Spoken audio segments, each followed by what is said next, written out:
네, 안녕하십니까. 저는 2023학년도 한문 서울 지역 합격생입니다. 만나서 반갑습니다. 제가 합격한 후에 좀 저의 공부 방법이나 또 합격하는 과정 속에서 느꼈던 부분들, 또 준비를 하시는 분들이 좀 알았으면 좋겠는 부분들을 같이 공유하고 싶어서 이 자리에 용기를 내서 서게 되었고요. 제 방법이 꼭 옳은 방법이다라고 또 할 수는 없고 다양한 방법들이 있겠지만 제 경험을 바탕으로 여러분들에게 조금이라도 도움이 되었으면 좋겠습니다. 네, 우선 처음으로는 제가 임용을 시작할 때의 제가 처했던 상황과 배경에 대해서 먼저 말씀을 드려보고 싶습니다. 우선 저는 임용 준비 경험이 전무했고요.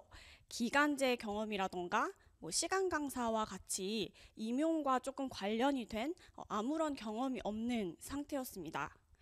저는 졸업을 한 지는 한 7년 정도가 되었는데 졸업 후에는 임용이랑은 상관없는 그냥 일반 사기업에서 7년 정도 근무를 했고요. 제가 기존에 그 교사로서 지향하던 교사관이 있었는데 제 교사관은 그 학교 밖 경험이 많은 또 학교 밖의 사회에 대한 경험이 있는 교사가 되는 것이 저의 어떤 하나의 작은 청사진 중에 하나였습니다. 그래서 여러 가지 이제 사회 경험을 하다 보니까 상황이나 타이밍 등이 맞아서 지금은 한번 내가 임용고시에 도전을 해보고 싶다라는 생각이 들게 되었고요. 조금 무모하다는 주위에 걱정 어린 시선들도 있었지만 지금이 아니면 안 될 것 같아서 네, 용기를 내서 처음으로 작년에 시험 준비에 들어가게 되었습니다. 제가 이 말씀을 드리는 이유는 저는 정말 말 그대로 제로 베이스에서 임용 공부를 시작했다라는 점을 말씀을 드리고 싶고요. 지금 각자 처하신 상황이 매우 다 다를 거라고 생각을 합니다. 그렇지만 1년 전에 저보다는 선생님들이 한자를 저보다 한 글자라도 더 알고 또 한문도 저보다는 조금 더 친숙한 상황이시라면 꼭 용기를 가지시고 내가 그래도 저 선생님의 출발점보다는 한 걸음이라도 앞서 있지 않나 라고 좀 용기를 가지셨으면 하는 마음에서 제가 시작할 때 배경에 대해서 간단히 말씀을 드려보았습니다. 다음으로는 제가 전체적인 1년 동안의 수험 계획과 그 전략에서 가장 중요하다고 생각했던 점 세 가지를 한번 말씀을 드려보려고 합니다. 먼저 키워드부터 말씀드리면 저는 꾸준함, 전략적인 사고, 그리고 멘탈 관리 이렇게 세 가지를 키워드로 말씀을 드리고 싶습니다. 첫 번째로 꾸준함입니다. 저는 매일매일 산문 3편씩은 꼭 꾸준히 보자라는 거를 스스로의 약속으로 삼고 수험생활 시작부터 정말 끝까지 더 욕심내지도 않고 또 더 모자르지도 않게 하루에 3편씩 산문은 꼭 혼자 독해를 해보려는 노력을 했습니다. 이게 처음에는 시간이 굉장히 오래 걸리기 때문에 하루에 3편 보면 거의 반나절이 지나가 있거나 혹은 막 6시간씩 걸리기도 하는 날도 있었습니다. 그래서 조금 내가 너무 다른 공부를 못하고 있는 거 아닌가? 라는 조급함이 들 때도 있었지만 시간이 흐를수록 좀 한문 물리가 트이고 또 한문이 조금씩 읽혀가기 시작하면 이 시간은 끝에는 굉장히 압축이 많이 되거든요. 그래서 선생님들도 혹시 내가 지금 산문 독해 능력을 빨리 길러야겠다라고 생각을 하신다면 좀 꾸준히 3편 이상씩 좀 끙끙 씨름을 해보는 시간을 가지실 것을 추천드립니다. 또 그 수험 생활의 어떤 스케줄과 관련돼서 꾸준함을 말씀드리자면 저는 하루에 8시간은 꾸준히 꼭 공부를 하려고 했고요. 주말에도 4시간 이상씩은 꼭 공부를 하려고 했습니다. 그래서 월요일부터 금요일은 8시간, 토요일, 일요일은 각각 4시간씩 해서 하루도 빠지지 않고 공부하는 것을 목표로 삼았고요. 저는 이렇게 좀 조금씩 지속적으로 오래 하는 것에 좀 강한 편이어서 그런 공부 스타일을 갖고 있다는 걸 제 스스로 알았기 때문에 저에게 가장 잘 맞는 또 오래 가도 부담이 되지 않는 방법을 적용하려고 했습니다. 각자 공부 스타일을 좀 먼저 점검을 해보신 뒤에 나는 하루에 폭발적으로 몰아서 공부를 하고 며칠 쉬는 것이 더 효율적인지 아니면 저와 같이 하루에 조금씩이라도 무리하지 않는 선에서 이렇게 장거리 달리기에 또 강하신 편인지 스스로 좀 점검해 보시고 1년이라는 긴 시간을 지치지 않고 본인의 페이스대로 나아가 주셨으면 좋겠습니다. 첫 번째 키워드인 꾸준함에 대해서 말씀을 드렸고요. 두 번째 제가 키워드를 전략적 사고라고 말씀을 드렸습니다. 이 전략적 사고는 저는 단기간에 합격하는 것이 목표였기 때문에 재수생 선생님들이나 혹은 기간제 경력이 있어서 한문 지식이 저보다 훨씬 더 넓은 선생님보다 빨리 가기 위해서는 이러한 전략적 사고가 반드시 필요하다고 생각을 했습니다. 그래서 저는 우선 최근 3개년 기출을 좀 꼼꼼히 뜯어보기 시작했습니다. 이 3개년 기출은 수험생활 초반에만 본 것이 아니라 지속적으로 수험생활 중반 그리고 시험 막바지에 달았을 때 항상 틈틈이 계속해서 접해보려고 노력을 했습니다. 왜냐하면 저의 한문 실력이 초반, 중반, 후반이 매우 많이 달랐기 때문에 그때마다 볼 때마다의 기출 문제에서 보이는 포인트들이 굉장히 달라지거든요. 그래서 선생님들께서도 항상 기출 문제를 시기마다 좀 검토를 하시면서 조금 더 그 실전 감각을 기르시는데 도움이 되셨으면 좋겠습니다. 제가 봤을 때 최근 3개년은 초수생 관점에서 득점할 수 있는 포인트들과 어느 정도 포기를 해야 하는 부분이 조금 명확히 나누어진다고 생각을 했습니다. 우선 첫 번째로 문제 중에 한문과 교육과정과 관련된 문제가 A형, B형에 각각 항상 두세 문제씩 출제가 되는데요.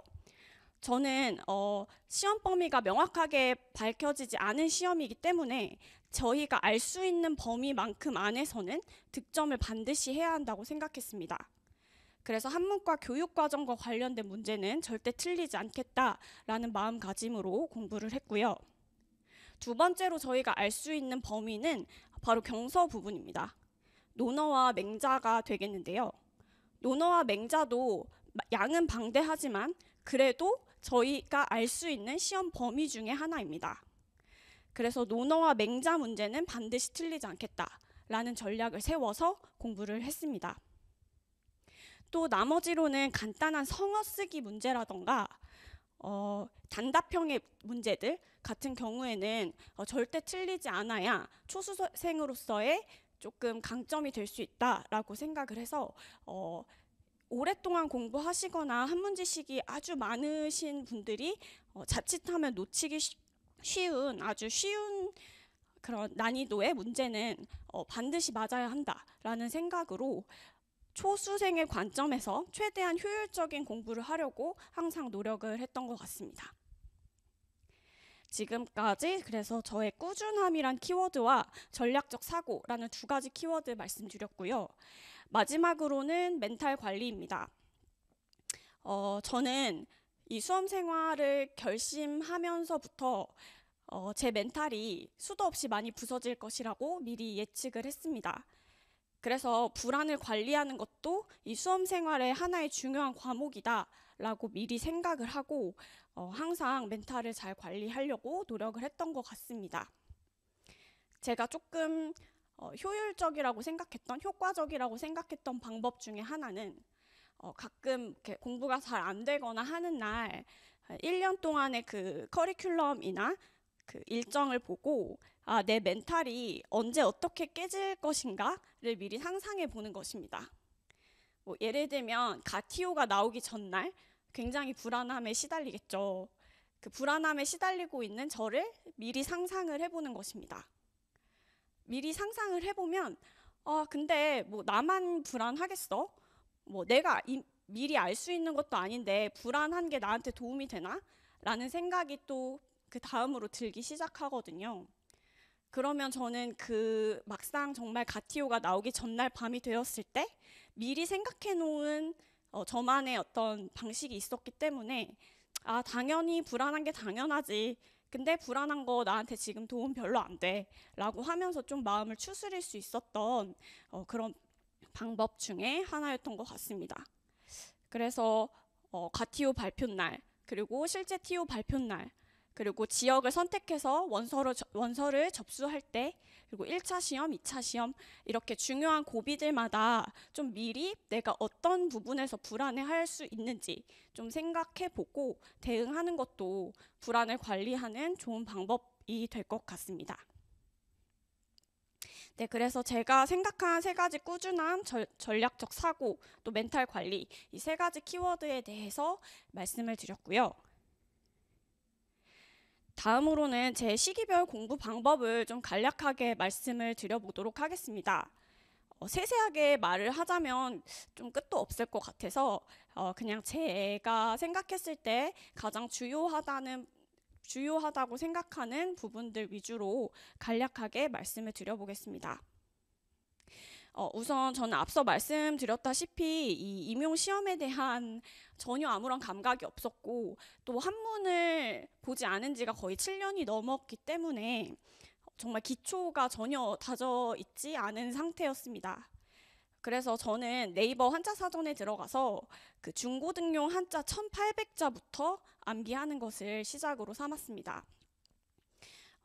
제가 학부 때도 그렇게 한문 공부를 열심히 하지는 않았기 때문에 이번 기회에 내가 조금 더 제대로 체계적으로 공부를 해봐야겠다 생각을 했고 그 중고등용 한자 1800자를 익히면서부터 본격적인 임용 준비를 시작했던 것 같습니다. 그 이후로는 그 1월부터 11월까지 원주용 교수님 커리큘럼을 1년 동안 쭉 충실하게 따라갔습니다. 선생님이 주시는 자료는 그 수업 시간에 가능한 집중해서 들으려고 노력을 했고 사실 목표는 집에 돌아와서 복습까지 하는 것이었지만 사실상 다른 공부도 해야 하는 것들이 굉장히 많기 때문에 그렇게까지는 하지 못했었는데요. 선생님의 강의 시간에 충실히 듣고 또 중요한 단어 정리 정도만 하는 것이라도 저는 또 충분히 공부에 도움이 된다고 생각을 합니다. 그리고 나서는 이제 개인 공부 같은 경우에는 제가 어떤 교재를 받는지를 말씀드리면 수험생 여러분들에게 도움이 될 것 같아서 한번 정리를 해 보았는데요. 우선 기본적으로 논어 집주와 맹자 집주를 보았고요.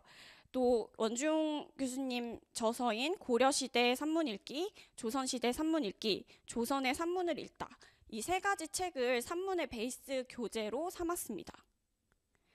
그리고 시 쪽 부분에 있어서는 고려시대 한시 읽기와 시화 속의 한시 읽기 이렇게 두 권을 그 베이스 교재로 삼아서 공부를 했습니다. 실전 모의고사 같은 경우에는 저는 7월부터 수강을 하기 시작했습니다. 사실 그 전에도 사전 모의고사 수업을 열어주시는 걸로 알고 있는데요. 저는 아직 제가 모의고사를 풀기에는 한문 실력이 완성되지 않았다고 생각했기 때문에 섣불리 모의고사를 듣는 것보다는 어느 정도 한문 독해 실력이 어느 정도 그 단계에 왔을 때 하는 것이 좋다고 생각을 해서 저는 7월부터 수강을 했습니다. 초수생이신 분들께서는 너무 빠르게 모의고사를 듣는 것보다는 하반기부터 본격적으로 시작하는 것을 추천을 드리고요. 만약에 재수생 이상이신 분들이라면 저는 꼭 앞서 3월 달부터 좀 빠르게 모의고사를 반복적으로 푸시는 것을 추천드립니다. 네, 그래서 시기별 공부 방법은 여기까지 말씀을 드릴 수 있을 것 같고요. 다음으로는 이제 영역별 공부 방법을 말씀드리면서 마무리를 지으려고 합니다. 제가 생각한 영역은 일단 첫 번째 경서, 두 번째는 산문, 세 번째 한시, 네 번째 소설, 그리고 모의고사 이렇게 5가지로 좀 나누어서 말씀을 드릴 수 있을 것 같습니다. 우선 경서 같은 경우에는 제가 앞서 말씀드렸다시피 초수생으로서 반드시 틀리지 말아야 하는 득점 포인트 중에 하나인 부분이라고 생각을 했기 때문에 저는 1년 내내 회독을 진행을 했습니다. 그래서 다른 이전에 합격하신 선생님들도 많이 하셨던 방법인데요. 일주일에 논어 한 편, 맹자 두 편씩을 계획해가지고 최대한 밀리지 않고 하기 위해서 노력을 했고요. 처음에는 논어 한 편 보는 것도 좀 시간이 많이 걸리기 때문에 논어랑 맹자를 한꺼번에 보지는 못했고 논어부터 먼저 1회독을 완성한 뒤에 맹자를 1회독 완성하고 그 다음번부터 논어와 맹자를 함께 보는 방식으로 진행을 했습니다. 경서 공부할 때 좀 추천드리고 싶은 방법이 있는데요. 처음에는 그 두꺼운 논어 집주, 맹자 집주 그 교재로 공부를 하다가 어느 정도 내용 파악이 완료된 후에는 저는 그 원문 파일을 재본해서 좀 얇은 책으로 만드시는 것을 추천을 드립니다. 한두 번 논어와 맹자를 다 회독을 하게 되면 어느 정도 내용은 머릿속에 남기 때문에 더 이상 한글 해석본이 필요가 없게 되거든요. 그래서 저희 그 인터넷에 검색하면 나오는 논어 집주와 맹자 집주 그 한글 파일을 다운을 받아서 그러니까 한글 버전이 없고 한문 원문과 주석만 달린 그 파일을 받아서 저는 재본을 했습니다. 그래서 그 재본본으로 좀 더 컴팩트하게 관련 내용을 빠르게 훑어볼 수 있도록 만들었던 것이 좀 도움이 많이 되었던 것 같습니다. 다음으로 산문을 말씀드리자면 앞서 말씀드렸다시피 매일 3편씩 꼬박꼬박 읽으려고 노력을 많이 했습니다. 저는 산문에서 가장 중요한 거는 어휘라고 생각을 했기 때문에 어휘장을 따로 만들어서 모르는 어휘들은 반드시 정리를 수기로 했고요. 그 암기장을 틈틈이 보기 위해서 뭐 아침 준비 시간이라던가 뭐 저녁에 로션 바르는 시간 이럴 때 화장대 앞에 두고 그 짜투리 시간 동안 단어를 계속 익숙하게 하기 위해서 많이 노력을 했습니다. 이 방법이 제 한문 실력, 독해 실력을 끌어올리는데 가장 좀 주요한 포인트가 아니었나 생각합니다. 다음으로는 한시 부분인데요. 한시는 사실 전반기에는 너무 다른 것들도 할 것이 많기 때문에 제대로 공부는 하지 못했고 5, 6월 달부터 시작을 하게 되었습니다. 그 원주용 선생님께서 강의 후에 해주시는 스터디가 있는데요. 그 스터디에서 선생님이 이제 한시를 보자라고 하는 그 시기에 한시 공부를 시작했던 것 같습니다. 교수님이랑 함께 봤던 책이 고려시대 한시 읽기인데요. 그 한시 읽기 책에서 교수님이 스터디용으로 찝어주는 그 작품들은 함께 스터디원들과 공부를 했고 나머지 것들은 혼자 자습으로 채워나가는 식으로 공부를 했습니다. 또 혼자 공부할 때는 시화 속의 한시 읽기라는 원주용 교수님의 책을 사서 혼자 1회독을 하고 들어갔습니다. 그래서 이 시화 속의 한시 읽기를 완독을 하고 나니까 문제에서 나오는 시화와 관련된 내용은 어느 정도 다 커버가 되더라고요. 그래서 시화를 준비하시는 방법으로는 이 교재를 추천드리고 싶습니다. 다음으로는 소설입니다. 저는 제가 앞서 전략적 사고를 하려고 노력을 했다라고 말씀을 드렸는데요. 사실 소설 부분은 초수생이 다 커버하기에는 어려운 부분이라고 생각을 했고 만약에 제가 득점 포인트로 어느 정도 포기해야 하는 부분이 있다면 바로 이 소설 부분이 제가 조금은 내려놔야 하는 부분이라고 생각을 했습니다. 그래서 주요 소설의 줄거리 정도만 한글본을 읽고 정리해 두었고요. 나머지는 그냥 교수님 강의 자료에 있는 그 자료 안에 있는 본문 안에서 해결을 하려고 노력을 했습니다. 그래서 초수생으로서는 좀 가장 힘을 뺀 부분이 소설 파트다라고 말씀드릴 수 있을 것 같습니다. 마지막으로는 이제 모의고사인데요. 저는 7월부터 수강을 했다고 말씀을 드렸고 제가 가장 중점을 둔 부분은 실점 감각을 점차 쌓아 올리는데 가장 주요점을 두었습니다. 그래서 시간 배분 연습을 우선 가장 중점적으로 했습니다. 저희가 전공 A, 전공 B가 각각 60분으로 구성이 되어 있는데요. 단답형으로 빠르게 답안을 할 수 있는 그 문제가 6번에서 7번 정도 문제에 해당된다고 생각합니다. 그러면 12문제 중에 6번에서 7번이면 거의 절반 정도, 50% 정도의 문항이 되는데요.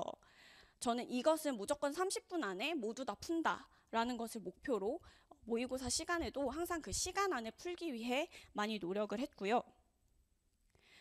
또 저는 이번 시험에서 제가 고득점으로 합격할 수 있었던 가장 키포인트는 그 찾아쓰시오와 서술하시오를 잘 구분하는 연습을 했기 때문이라고 생각합니다. 저희 시험의 그 지시문을 보면 한문의 원문을 그대로 찾아서 써야 하는지 아니면 그 요구하는 부분을 번역해서 서술해야 하는지 이 두 가지 유형이 가장 좀 큰 갈래라고 생각을 합니다. 그런데 문제를 풀다 보면 분명히 찾아 쓰시오였는데 나는 번역을 해서 서술을 하는 경우가 있고 서술하시오인데 그 부분을 놓치고 그냥 원문을 찾아 쓰는 경우가 종종 있었습니다. 그래서 저는 이 부분을 좀 보완하기 위해서 모의고사 때마다 이것을 구분하는 데 굉장히 공을 들였습니다. 네, 그래서 찾아 쓰시오 같은 경우에는 네모칸으로 표시를 하고 서술하시오 같은 경우에는 동그라미로 표현해서 그냥 제가 표시한 모양만 봐도 문제에서 요구하는 방식이 무엇인지 한눈에 볼 수 있도록 연습을 해 두었습니다. 이번 시험에 유독 찾아 쓰시오라는 지시문이 많이 등장을 했습니다. 이전 시험에서는 찾아 쓰시오가 문제당 한두 문제에 나왔다면 이번 시험에는 막 5개, 6개 이상이 되는 조금 시험의 유형이 많이 달라졌다고 생각하는 부분 중 하나였는데요. 저는 이 훈련을 스스로 해 놓아서 당황하지 않고 또 헷갈리지 않고 그 지시문에서 요구하는 바를 정확하게 쓸 수 있었다고 생각을 합니다. 그래서 선생님들에게도 모의고사를 푸실 때 이것을 잘 구분하고 좀 스스로 당황하지 않게 잘 구별하는 연습을 하시면 도움이 되지 않을까 생각을 해보았습니다. 네, 그래서 지금까지 총 5가지 영역별 학습 내용에 대해서 말씀을 드렸고요. 제가 마지막으로 하나 추천드리고 싶은 이거는 제가 시험을 보고 난 후에 내가 이렇게 공부했으면 조금 더 좋았겠다 라고 했던 부분이 있어서 말씀을 드리고 싶은데요. 저는 선생님들이 한 5, 6월 때까지 어느 정도 기초적인 한문 독해 실력이 좀 갖추어졌다라고 생각이 되었을 때 반드시 교과서 지문을 한번 전체 꼼꼼히 확인하는 작업을 해주셨으면 좋겠습니다. 이번 시험에서도 교과서에서 다루었던 지문들이 굉장히 많이 등장을 했는데요. 저는 이 부분까지는 사실 생각을 못해서 교과서에 떡하니 나와 있는 중학생이나 고등학생도 풀이할 수 있는 수준의 쉬운 지문인데도 조금 소홀히 해서 틀렸던 부분들이 조금 많이 있었습니다. 그게 스스로 좀 아쉽게 느껴져서 선생님들께서는 5, 6월 이후에는 꼭 한번 교과서 지문이 모아져 있는 그 원주영 교수님이 가지고 계신 파일이 있거든요. 그것을 잘 구해서 한번 공부를 해보시면 기초적인 자신의 한문 독해 능력도 한번 확인을 할 수 있고 또 시험에도 좀 큰 대비가 되지 않을까 생각을 해보았습니다. 네, 그래서 제가 준비한 내용은 여기까지이고요. 이 시험이 참 쉽지 않고 또 여기서는 이렇다 하고 저기서는 저렇다 하고 좀 많은 말들에 휘둘리기 쉬운 시험인 것 같습니다. 그렇지만 선생님들 그 스스로의 방향성과 길을 단단히 잡으시고 또 끝까지 꿋꿋이 걸어가는 것이 가장 중요한 시험이라고 또 생각을 합니다. 그래서 선생님들 모두에게 좋은 결과가 있기를 바라겠습니다.